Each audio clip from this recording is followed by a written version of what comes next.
Bismillahirrahmanirrahim. Assalamualaikum warahmatullahi wabarakatuh. Alhamdulillahi hamdan katsiran tayyiban mubarakan fih kama yuhibbu rabbuna wa yardah. Asyhadu an la ilaha illallah wahdahu la syarikalah wa asyhadu anna Muhammadan abduhu wa rasuluh. Allahumma salli wa sallim ala nabiyyina Muhammad wa ala alihi wa ashabihi ajma'in, amma ba'du. Pemirsa, sahabat keluarga Akademi Nur yang dirahmati Allah Subhanahu wa taala, kita melanjutkan tema kita masih di dalam adab-adab berdoa dan juga nanti waktu-waktu yang mustajab untuk dikabulkan doa. Pada pertemuan sebelumnya kita telah menjelaskan dua adab yang harus diperhatikan oleh seseorang dalam dia berdoa. Yang pertama adalah al-ikhlas lillah, yang kedua adalah dia hendaknya betul-betul menanamkan azam, ya, keyakinan yang kuat terhadap apa yang dia minta. Dan yang ketiga, at-ta'addub wal khudu' wa tadallul. Ya, hendaknya dia memiliki adab, ya, dan kerendahan hati, ya, dan merendahkan diri di hadapan Allah Subhanahu wa taala. Wal khusyu' ma'a khafdhis saut, dan hendaklah dia membacakan doa dengan suara yang lembut, ya, dengan penuh kekhusyukan, ya, dengan penuh kerendahan diri di hadapan Allah Subhanahu wa taala. Allah Subhanahu wa taala berfirman, "Ud'u rabbakum tadarru'a wa khufyatan. Innahu la yuhibbul mu'tadin." Ya. Allah mengatakan, memohonlah, memintalah kepada Tuhanmu tadarruan wa khufyatan. Tadarruan itu ya dengan penuh kerendahan hati, ya, dengan penuh istilahnya kita tidak meninggi, ya, tidak merasa hebat begitu di hadapan Allah Subhanahu wa taala. Wa khufyatan, dan dengan penuh lemah lembut, meminta kepada Allah dengan suara yang lirih, dengan suara yang dipenuhi dengan makna-makna kerendahan di hadapan Allah Subhanahu wa taala. Innahu la yuhibbul mu'tadin, karena Allah Subhanahu wa taala tidak menyukai orang-orang yang melampaui batas. Kemudian yang keempat di antara adab berdoa adalah al-ilhah fid du'a. Al-ilhah fid du'a artinya adalah dengan memohon betul-betul, ya, meminta kepada Allah dengan suara yang lirih, ya. Ilhah itu sebenarnya maksudnya adalah selalu meminta, mengulang-ulang permintaan kepada Allah, tidak ada jenuh-jenuhnya. Ibaratkan kalau digambarkan seperti anak kecil yang meminta sesuatu kepada ibunya, ya. Dia meminta dan terus meminta, menangis merengek-rengek, itu disebut dengan ilhah.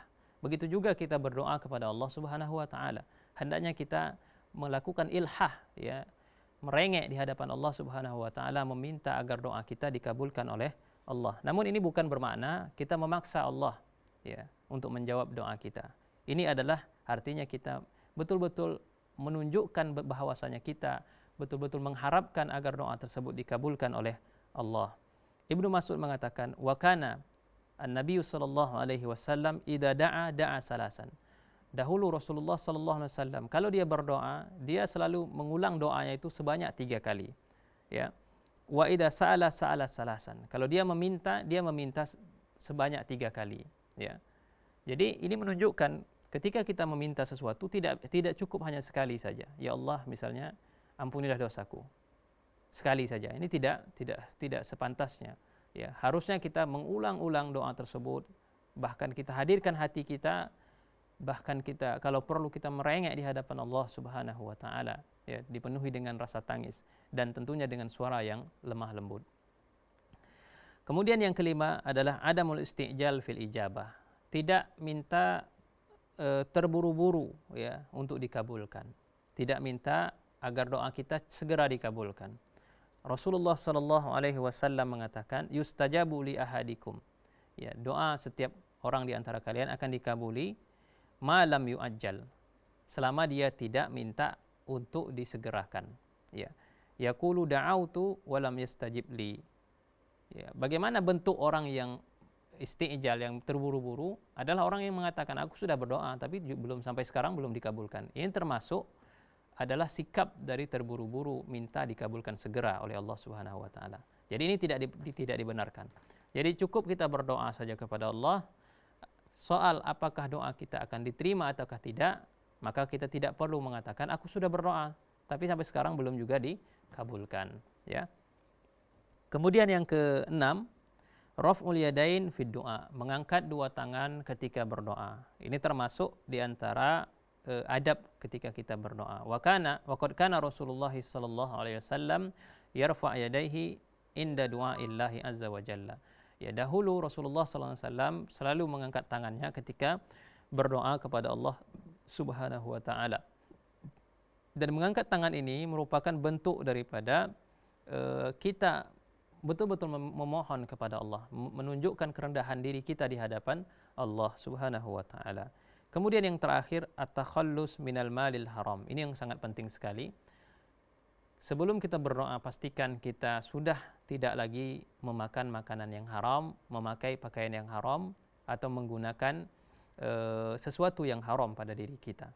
Ya, kenapa? Karena dalam sebuah hadis Rasulullah SAW pernah menggambarkan ada seseorang yang berdoa, ya rambutnya kusut masai, dia berdoa namun tidak diijabah doanya. Sebabnya adalah karena makanannya haram, minumannya haram, pakaian yang dia pakai adalah pakaian yang haram, dan sesuatu yang dia kenakan juga dari sesuatu yang haram. Maka kata Rasulullah, fa anna yustajabu lahu. Maka orang seperti ini bagaimana mungkin bisa dikabulkan doanya oleh Allah Subhanahu wa taala. Ini di antara adab-adab. Jadi ada 7 adab yang harus kita perhatikan di saat kita ingin agar doa kita dikabulkan oleh Allah Subhanahu wa taala. Kemudian yang terakhir adalah mawatinu istijabati doa. Tempat-tempat di mana pada waktu tersebut dan tempat tersebut doa semakin besar kemungkinan untuk diijabah oleh Allah Subhanahu wa taala. Yang pertama adalah yaumul jumu'ah wa lailatuha. Ya, pada hari Jumat atau pada malam Jumat. Ini sebagaimana disabdakan oleh Rasulullah sallallahu alaihi wasallam, fihi sa'ah la yuwafiquha inda abdi muslim wa huwa qa'im yusalli yas'alullaha ta'ala syai'an illa a'tahu iyyahu. Rasulullah sallallahu alaihi wasallam menggambarkan tentang hari Jumat. Pada hari Jumat itu ada waktu, kata Rasulullah sallallahu alaihi wasallam, apabila seorang muslim berdoa pada waktu tersebut, ya, dan dia berdiri salat kemudian dia meminta kepada Allah Subhanahu wa taala, kecuali doa tersebut akan diijabah oleh Allah Subhanahu wa taala. Kemudian yang kedua, fi akhiril lail, ya di akhir malam, ya sepertiga akhir malam. Makanya kita dianjurkan untuk bangun malam untuk melaksanakan salat tahajud. Dan pada waktu itu kalau kita berdoa, maka peluang untuk dikabulkan doa kita sangatlah besar sekali. Sebagaimana kata Rasulullah sallallahu alaihi wasallam, aqrabu ma yakunu rabbi minal abdi fi jawfil lailil akhir. Ya. Kondisi terdekat di antara seorang hamba dengan Tuhannya adalah pada pertengahan akhir malam, ya. Fa in istata'ta an takuna mimman yadhkurullaha fi tilka sa'ah fakun. Apabila engkau sanggup untuk menjadi orang yang bangun pada sepertiga malam tadi, maka hendaklah engkau bangun, kata Rasulullah sallallahu alaihi wasallam. Kemudian yang ketiga, waktu yang mustajab juga untuk berdoa adalah bainal adzan wal iqamah, di antara 2 azan dan iqamah. Ya. Rasulullah sallallahu alaihi wasallam mengatakan la yuraddu du'a bainal adzan wal iqamah. Ya, tidak akan tertolak doa yang dilakukan antara azan dan iqamah. Sehingga ketika setelah selesai azan, sejatinya kita sebagai seorang muslim memperbanyak doa kepada Allah pada waktu tadi, sampai nanti muazzin mengumandangkan iqamah. Yang keempat, ba'da salatil mafruḍah, setelah setiap salat fardu. Ya. Kemudian yang kelima adalah ketika sujud, sebagaimana kata Rasulullah, aqrab ma yakunul abdi min rabbih wa huwa sajid fa aktsirud du'a. Ya.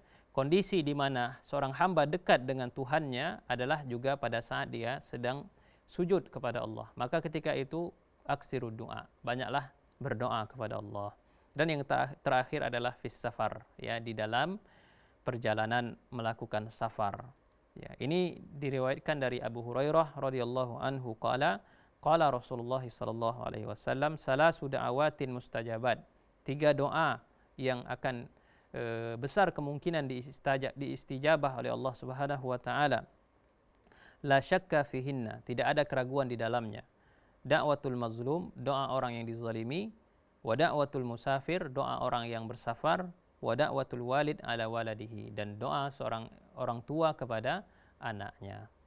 Nah, inilah kira-kira tempat-tempat yang apabila kita perhatikan, apabila kita ingin berdoa, kita berdoa pada tempat-tempat tersebut, maka besar kemungkinannya untuk diijabah oleh Allah Subhanahu wa taala.